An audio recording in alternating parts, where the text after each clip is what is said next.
U.S. Defense Secretary Pete Hegseth and President Donald Trump have recently made several statements regarding the war in Ukraine, signaling a shift in U.S. policy.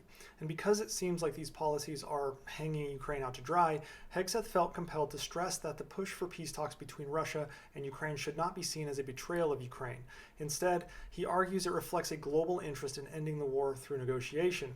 He has been clear that returning Ukraine to its pre-2014 borders is unrealistic and that pushing for this goal would only prolong the war and suffering. He also stated that Ukraine's NATO membership is not a part of any realistic peace deal, calling it an illusionary goal. Hegseth also stressed that Europe must take on the overwhelming share of future aid to Ukraine, both in terms of military and non-military support. He argues that the U.S. cannot remain the primary security provider for Europe when strategic threats from China require greater attention. Additionally, he has called for NATO allies to increase their defense spending from 2% to 5% of GDP. Hegseth has made it clear that the U.S. will not send troops to Ukraine for peacekeeping operations, suggesting that any security guarantees should come from European forces. Trump, meanwhile, has met with both Putin and Zelensky, announcing that he had long and productive phone calls with both leaders and that Putin has even agreed to begin negotiations immediately.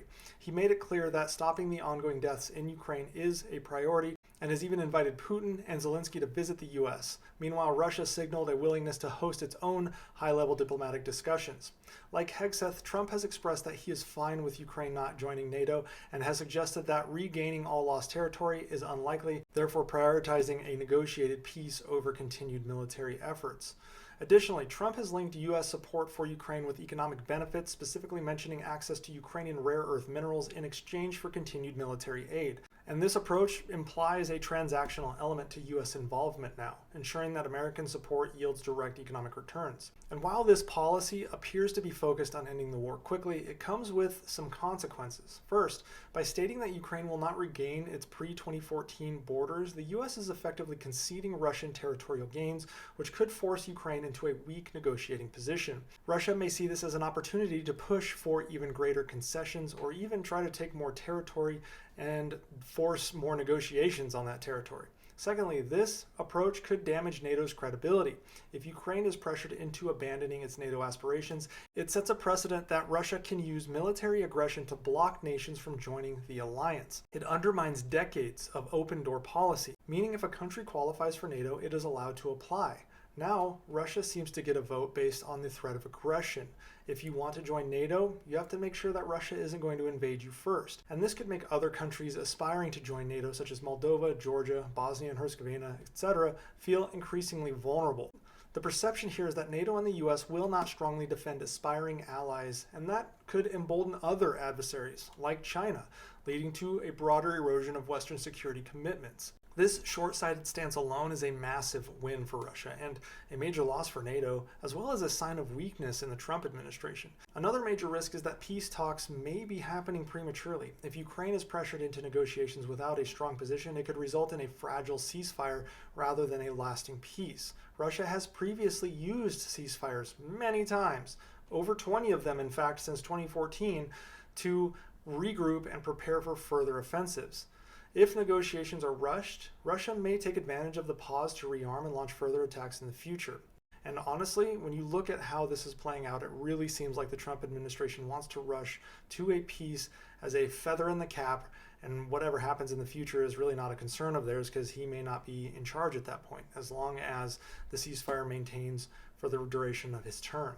Trump's moves to tie U.S. support to economic benefits could also backfire. If military aid is conditional on access to Ukrainian resources, it could be seen as exploitative, harming U.S. credibility as a democratic ally. It might also generate resentment in Ukraine and among European allies, making long-term cooperation more difficult. If the U.S. is perceived as prioritizing financial gain over security commitments, other allies could begin to question Washington's reliability, and that could impact military purchases. Domestically, members of his own party don't really agree with pressuring Ukraine into territorial concessions, and there might be backlash from Congress and the public, particularly from those who strongly support Ukraine. If Ukraine continues to fight, which they probably will, even if in a resistance capacity, despite U.S. pressure to negotiate, tensions could emerge between Washington and Kyiv because he has negotiated a peace or a ceasefire and it breaks down in a matter of mere weeks. Either way, that would be seen as a win for Russia yet again. And while the stated goal of the Hegseth-Trump approach is to achieve peace, the execution of this strategy could lead to unintended consequences. If not managed carefully, it could result in a temporary settlement that fails to guarantee Ukraine's long-term security, weakens NATO credibility, and ultimately emboldens adversaries who see the U.S. as unwilling to stand firmly by its allies. This could be a playbook for China when it comes to Taiwan. They see that modicum of aid is provided, and all they need to do is survive, and they get what they want anyways. The focus on economic returns may also damage America's diplomatic influence and allies. If peace is the goal, the path to achieving it must ensure that it is lasting and just rather than one that simply freezes the conflict and leaves Ukraine vulnerable to future threats. As it stands, the Trump-Hegseth approach will be seen as a Russian win and by proxy be considered a U.S. NATO loss, no matter who negotiates this peace.